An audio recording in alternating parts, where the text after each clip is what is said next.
The moment Karoline Leavitt stepped onto the plane, she felt relief wash over her.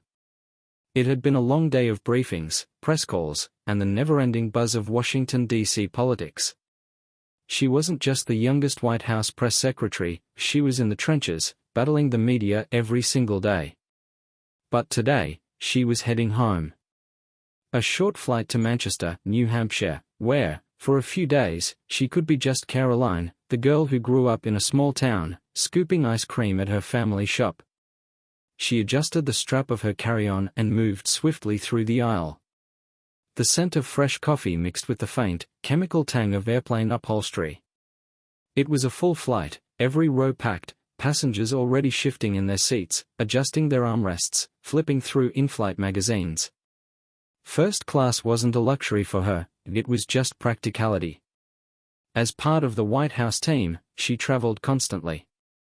This seat, with its extra space and quiet, was a small reprieve before another chaotic week. She reached her row and settled in, placing her bag underneath the seat in front of her. Then she saw him, a man, maybe in his late 80s, walking slowly down the aisle with a steady but deliberate pace. His frail frame was draped in an old, well-worn jacket, and on his head sat a cap that read World War II veteran. The kind of cap you didn't just buy in a store, one that meant something, a quiet symbol of sacrifice. Karoline watched as he carefully maneuvered his way down the narrow space, gripping each seat for support. The passengers around him barely seemed to notice. Some were too engrossed in their phones, others impatiently waiting for the boarding process to end. But Karoline saw something else, exhaustion. Not just physical, but deep, like a man who had carried more than his share of weight in life.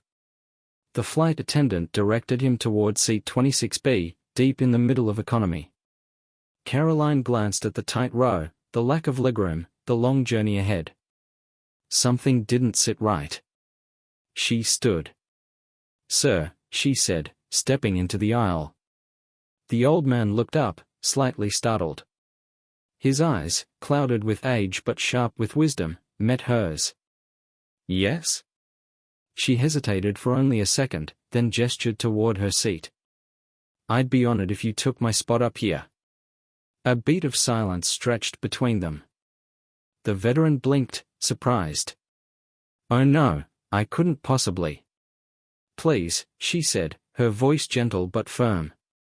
"You've already done so much for this country. Let me do this for you." The flight attendant, overhearing the exchange, stepped in. "That's very kind of you, Miss Leavitt." Other passengers had started to take notice. A murmur passed through the cabin. A businessman 2 rows back paused from checking his emails. A young woman with headphones pulled them down. A couple in their 40s exchanged knowing glances. The veteran let out a quiet chuckle, shaking his head. "Well, if you insist. But only if you let me buy you a coffee when we land."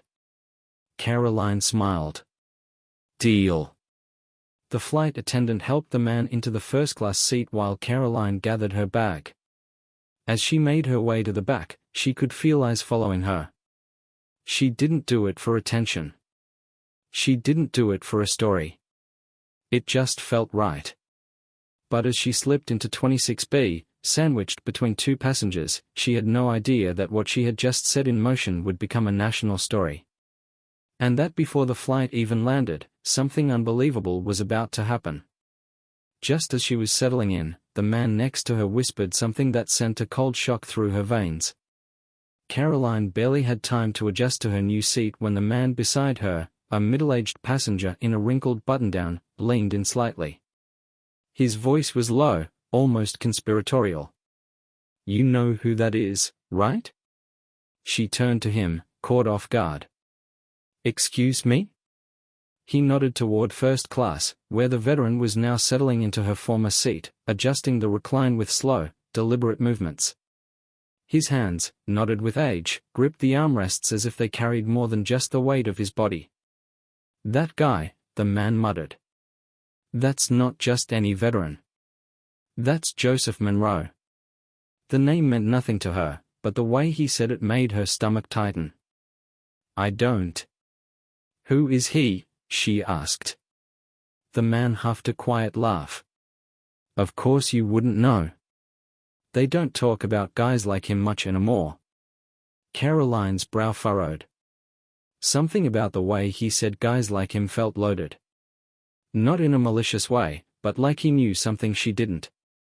He was in the 82nd Airborne during World War II, the man continued. Paratrooper. But after the war, let's just say he got caught up in things. A prickle of unease crept along the back of Karoline's neck. What kind of things? The man's eyes flicked around. As if making sure no one was eavesdropping, CIA Black Ops, the kind of missions that don't officially exist. Then, back in the 70s, he disappeared. Just vanished. Some people think he was involved in something big, something the government wanted buried.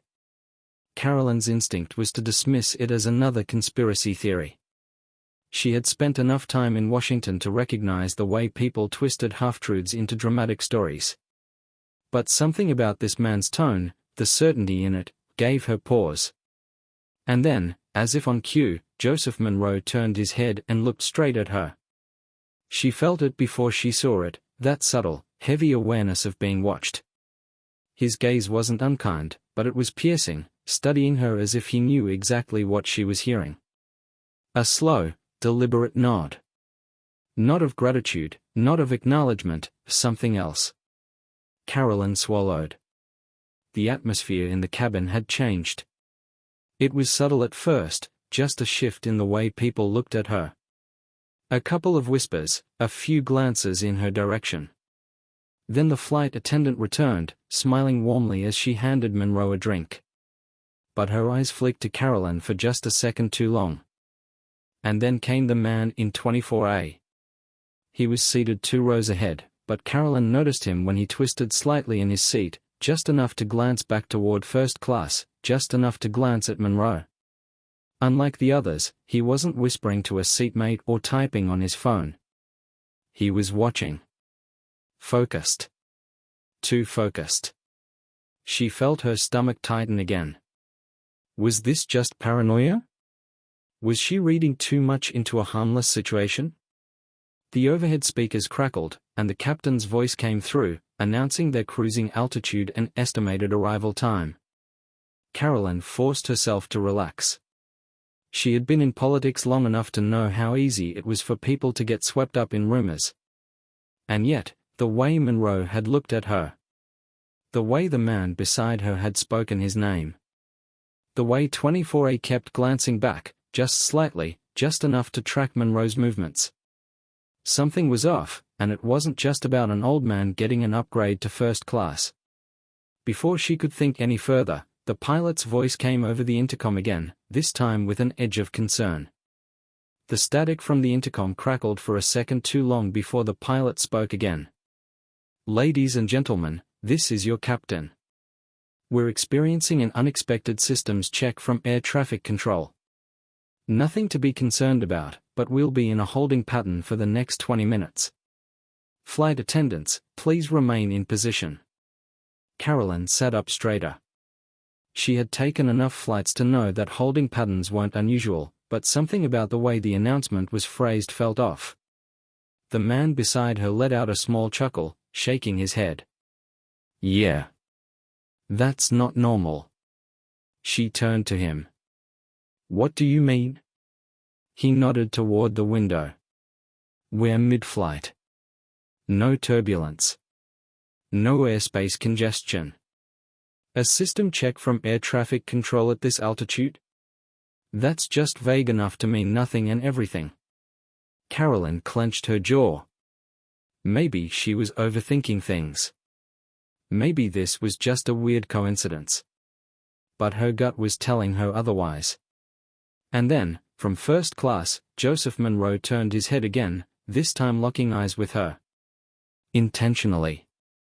Karoline unbuckled her seatbelt and stood. The man next to her glanced up, surprised. Where are you going? To get some answers, she said. She walked carefully up the aisle, ignoring the glances from other passengers. Her heartbeat picked up as she reached Monroe's row. He saw her coming and, without hesitation, gestured for her to take the empty seat beside him. For a long moment, neither of them spoke. Then he let out a slow breath and said, "You didn't have to give up your seat for me." Karoline shook her head. "It was the right thing to do." Monroe studied her. Up close, she could see the deep lines in his face, not just the kind that came with age, but the kind that came from carrying too many burdens for too many years. "You have no idea what you just walked into, do you?" he finally asked. Her throat tightened. "What does that mean?" Monroe glanced around, ensuring no one was within earshot. Then, in a voice so low she had to lean in to hear, he said, "They're watching me." Her pulse jumped. "Who?" He exhaled through his nose. "People who don't like old secrets resurfacing." Karoline swallowed. "And you think this flight delay has something to do with you?" Monroe gave a slow, measured nod. "I know it does." Silence stretched between them, thick and heavy. "I don't get it," she admitted. "You're a veteran. A war hero. Why would anyone be watching you now?" Monroe's jaw tightened. "Because I didn't just fight in the war. I fought after it. And the things I did, the things I know, some people would rather stay buried." A prickle of unease slid down her spine. Before she could respond, a new voice cut through the conversation. "Miss Leavitt." Karoline turned. It was him, the man from 24A. He stood just a few feet away, his expression unreadable. "I need you to come with me," he said. But before she could even process what was happening, Monroe's hands shot out, gripping her wrist tightly. His grip was firm despite his age, his fingers wrapping around Karoline's wrist with a strength that didn't match his frail frame. His eyes, sharp and calculating, locked onto hers. "Don't go with him," he muttered under his breath. Karoline's stomach twisted. The man from 24A stood a few feet away, waiting. His face was unreadable. He wasn't a flight attendant. He wasn't wearing an airline badge. He looked official, but official in a way she couldn't quite place. "Miss Leavitt," he repeated, his voice calm but insistent. "I need you to come with me." The entire first-class cabin was watching now. A flight attendant standing near the galley hesitated before stepping forward. "Sir, I need to ask why you..." The man didn't even look at her. He pulled something from his pocket, a badge. But not TSA. Not airport security. Federal Aviation Administration, he said. "This is a matter of security." His eyes flicked to Monroe for the briefest second before returning to Karoline. "Come with me, please." Her breath caught. FAA? What the hell did the FAA need with her? She glanced down at Monroe, who still hadn't let go of her wrist. His expression darkened. "They're not FAA," he whispered. "I've seen this before. They want something." Karoline didn't know what to believe, but something about this felt wrong. Her instinct told her to play along, at least until she understood what was happening. Slowly, she pried Monroe's fingers from her wrist and stood. The flight attendant still looked uneasy but stepped back as Karoline followed the man toward the front of the plane. Every passenger was watching now. Some whispered. Others just stared, wide-eyed, as she was led through the curtain separating first class from the cockpit area. The man stopped near the flight attendant's jump seat, where another man, a second official-looking figure, was waiting. "Karoline Leavitt," the second man said, scanning her face. "Do you have any knowledge of an individual on this flight named Joseph Monroe?" Her pulse pounded. The first man cut in. "We believe he is in possession of classified material. Something that," he hesitated, choosing his words carefully. "Something that could compromise national security." Karoline's skin went cold. "What?" she breathed. The second man's voice lowered. "Miss Leavitt, we need you to remain calm. We believe he boarded this flight with documents that were never meant to see the light of day. She could barely process what they were saying. So why are you talking to me? The first man gave her a long look. Because he trusts you. Her stomach twisted. They weren't wrong. Monroe had barely said anything to anyone else. He had locked eyes with her, pulled her into his confidence. He had chosen her. And now these men, whoever they really were, wanted her to help them. I don't know anything, she said carefully. I gave him my seat. That's it. The second man studied her, like he was trying to determine whether she was lying. The plane jolted slightly with a bit of turbulence, and for a moment, all three of them swayed. The first man's radio crackled, a voice on the other end, urgent but muffled. Then, suddenly, his posture changed. He stiffened, pressing a hand to his earpiece. The color drained from his face. The second man did the same. They exchanged a brief look. Something had changed. Then, without another word, they both turned and hurried toward the cockpit. Karoline stood there, heart hammering. She wasn't sure what had just happened, but one thing was clear: this flight was no longer just a routine trip home. Just as she turned back toward the cabin, the entire plane suddenly lurched, so violently that passengers screamed. The plane dropped, not a subtle shift.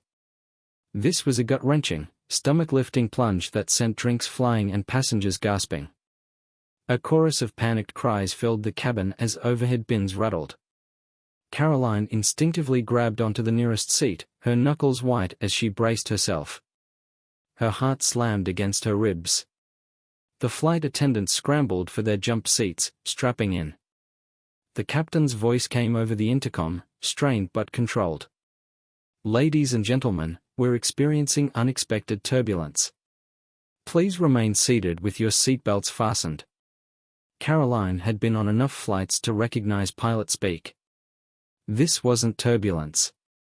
Something was wrong. She turned, trying to see where the two men from the FAA had gone. The cockpit door was still closed, but there was movement behind it, fast, urgent movement. Then, out of the corner of her eye, she saw Monroe. The old veteran hadn't moved. He sat completely still in first class, hands resting on the armrests, staring straight ahead as if this wasn't happening. Her pulse hammered as she made her way back toward him, gripping the headrests of seats for balance. A flight attendant called after her. "Miss, please remain seated." But she ignored it.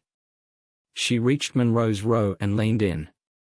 "What the hell is happening?" she whispered.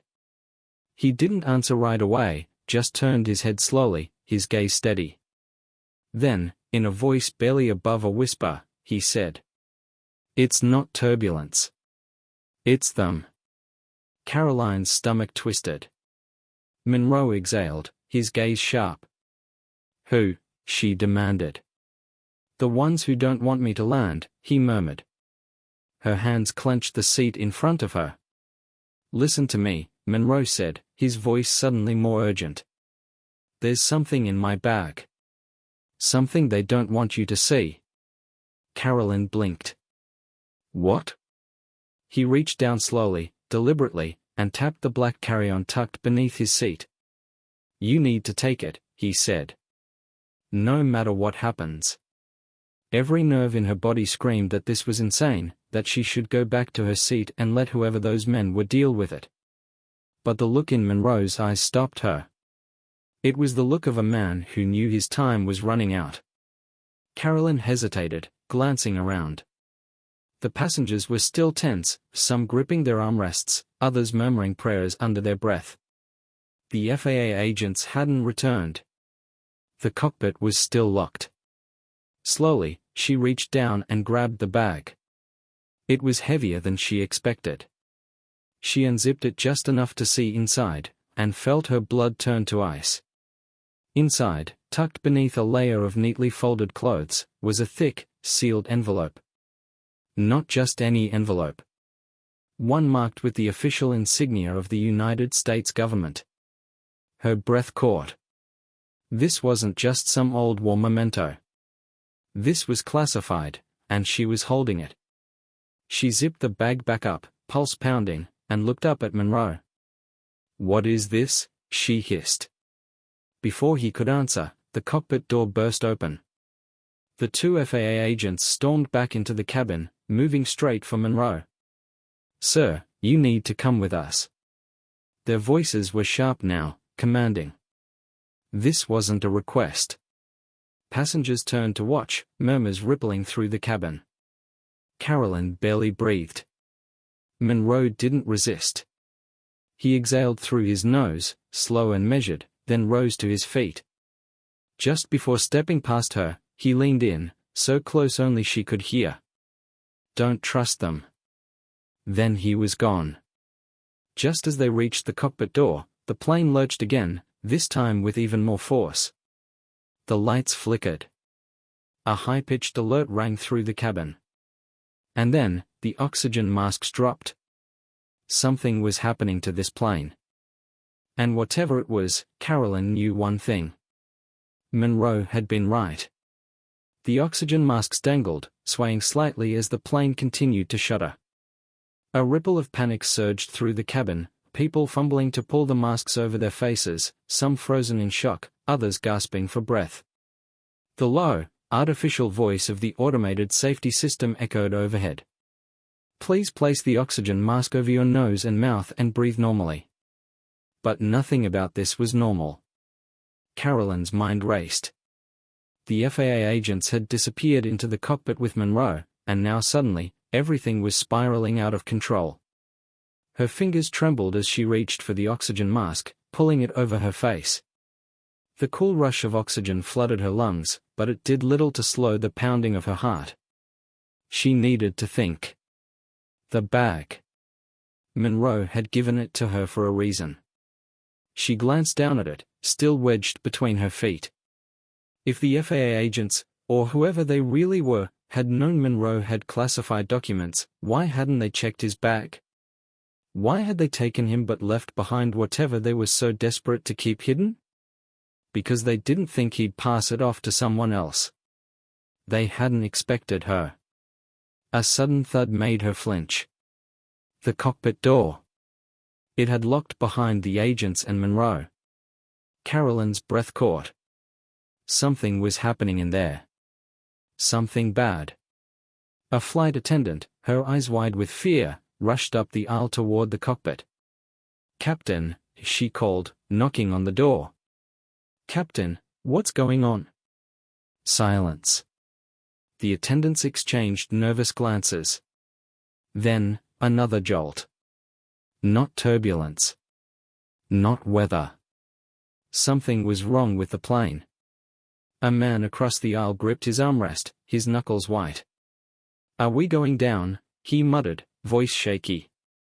Karoline refused to believe that. She turned back to the flight attendant. "What's going on? Do you have communication with the cockpit?" The woman shook her head.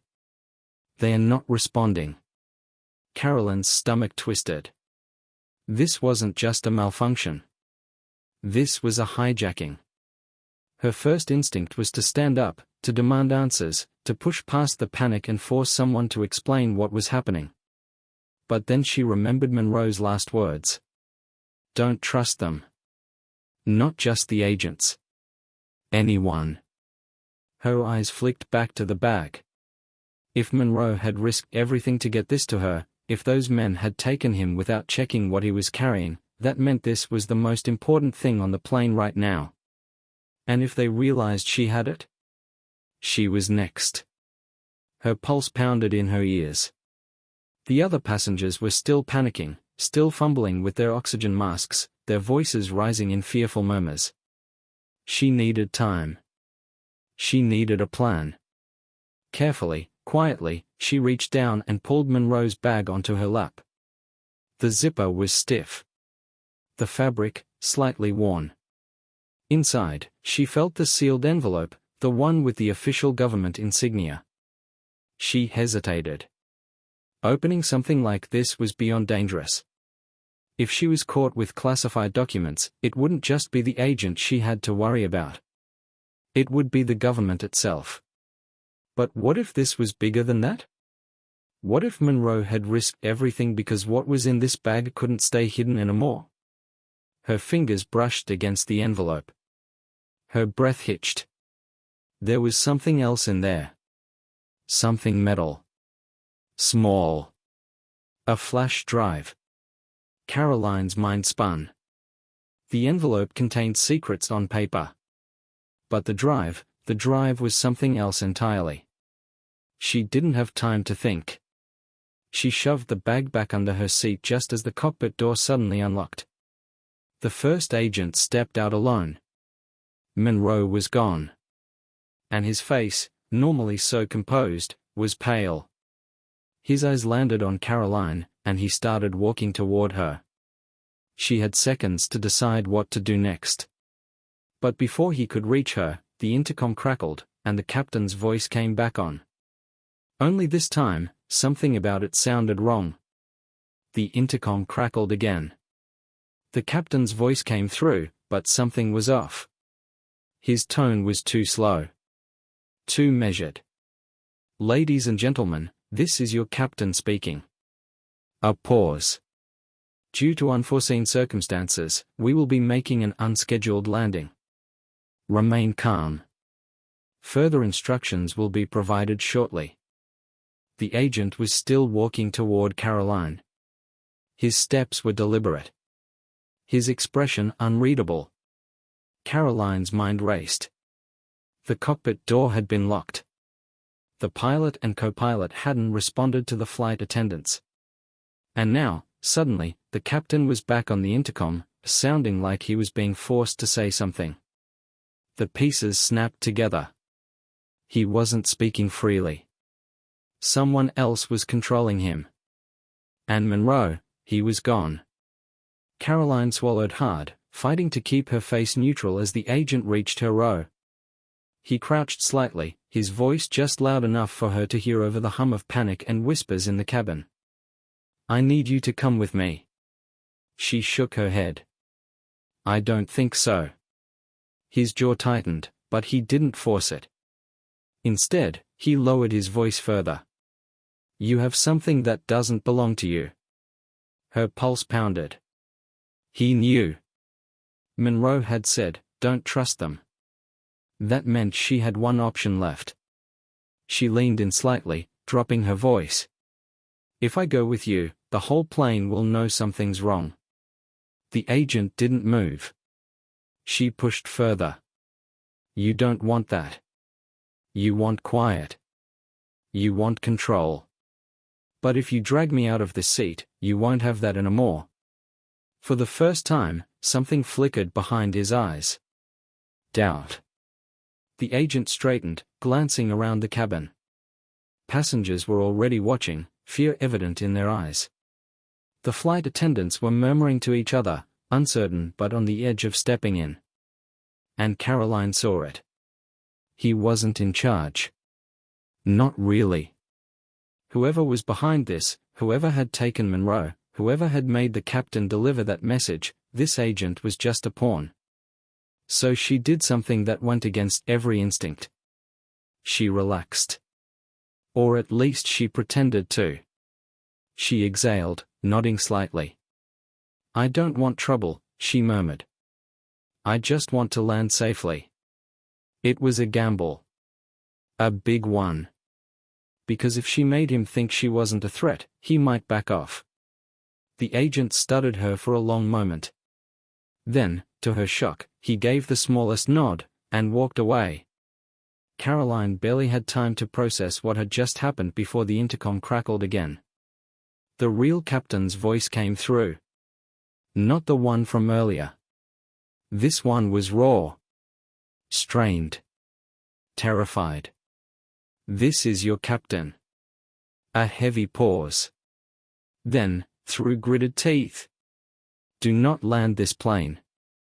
The intercom cut out. A collective gasp rippled through the cabin. Karoline's blood ran cold. The real captain had just given a direct message. And whoever had been controlling the last announcement, they weren't in charge anymore. The plane jolted slightly, as if fighting against an external force, against whatever had been planned. And that's when Karoline knew Monroe had been right. Someone had wanted him gone. Someone had wanted this plane redirected. And she was sitting on the only proof left. She reached down, gripping Monroe's bag tightly. She didn't know who she could trust. She didn't know where this plane was about to land. But she did know one thing. Whatever was on that flash drive, it was enough to get a man taken mid-flight. And that meant it was worth fighting for. Some truths aren't meant to stay buried. Some secrets are dangerous to uncover. But when the moment comes, will you choose comfort? Or will you choose the truth? If you found this story gripping, share your thoughts below. And remember, sometimes, the smallest acts of kindness lead to the most unexpected consequences.